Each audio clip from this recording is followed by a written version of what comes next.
In the wake of an unprecedentedly massive Gen Z uprising, Bangladesh's Prime Minister Sheikh Hasina resigned and fled to India on August 5th. In interviews with several media outlets, including BBC World Service and India Today afterwards, Hasina's son, Sajib Sheikh হাসিনার Wazed পর আপনাদের Joy, কি হবে সেটা confirmed that Hasina, আমারও aged চিন্তার বিষয় না, 77, is never আমার coming back পরিবারের to আর চিন্তার বিষয় না। politics. আপনারা বুঝবেন। Although it is still early days, this series of events suggests that the Awami see, League, a that is party where once we spearheaded can by some of the Hasina's late messages father happens, and the but nation's we have founder, our Sheikh open free Mujibur kitchen Rahman, everywhere. The people may are welcome face to a come prolonged there. period of political And they have bankruptcy. come. Our camps still we have not. Initial reactions from the top leaders and ministers of the AL indicate that they feel betrayed by Hasina's sudden departure, especially since she left them and the party's activists to confront the protesters alone. They claim they had no knowledge that resignation and a safe exit were on Hasina's mind, and thus they continued to follow her orders unquestioningly. Meanwhile, even shortly before relinquishing power, Hasina was hell-bent on inflicting as much harm as possible on the protesters. This strategy led to the loss of nearly 400 lives since July 16th. Now, the leaders and activists of the Awami League who remain in the country are facing the consequences of Hasina's actions.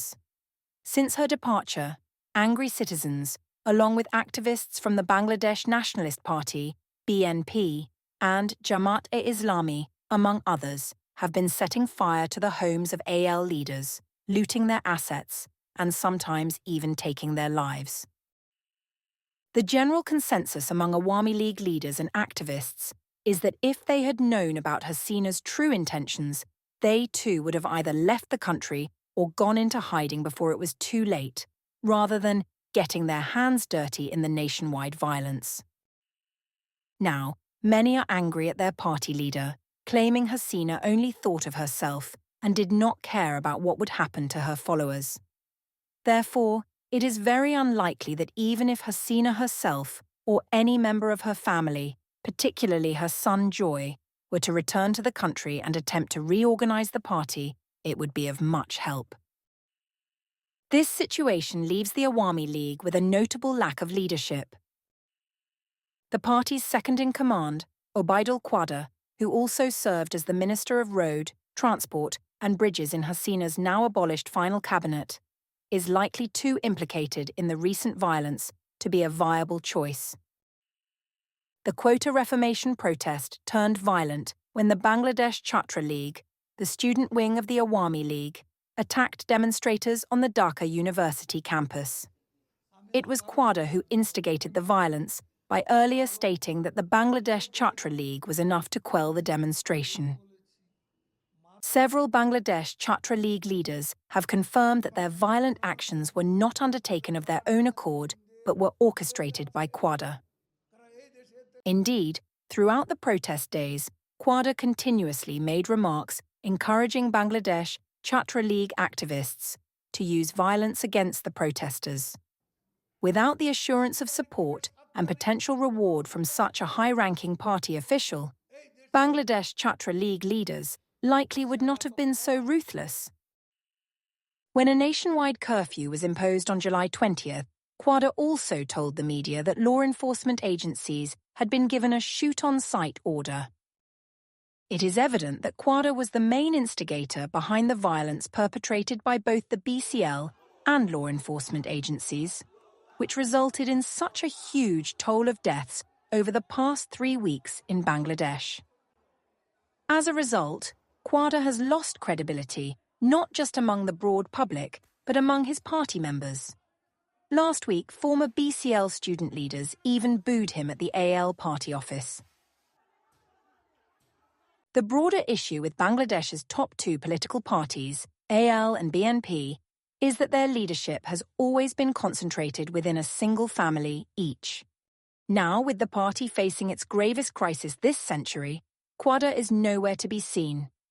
Reports suggest he left the country even before Hasina did. Thus, it seems there is no chance for Quadr to reclaim his position within the party or become a successor to the throne left vacant by Hasina.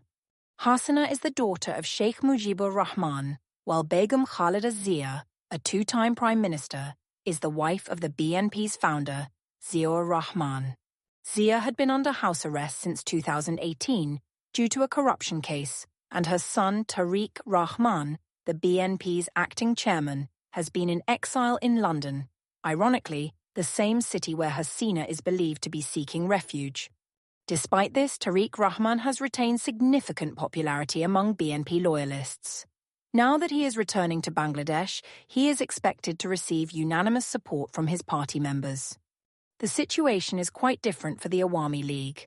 Although Hasina's son Joy was her personal advisor, he was never very popular among party leaders and activists, which diminishes his legitimacy as a successor. Now, following Hasina's abrupt departure, Joy's prospects of playing an active role in AL politics seem slimmer than ever. Without a clear leadership structure, the AL faces a significant challenge in regrouping.